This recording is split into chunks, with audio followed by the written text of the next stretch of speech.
所以我打算为你们重塑肉身。县长，陈塘关能找到的食材就这些了。哎，好嘞，好嘞，哎。哎呦，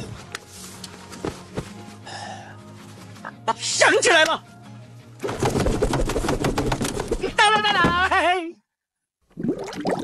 来尝一下，给我好好想想。很重要的事情。哦，刚放盐呢。冷静静，我相信用什么材料重塑肉身？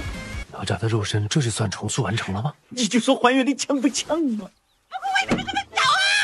哎呀，重塑肉身的连个我烫火锅吃了一些材料不够多。我帮他好好的吧。要是这玩意儿小点。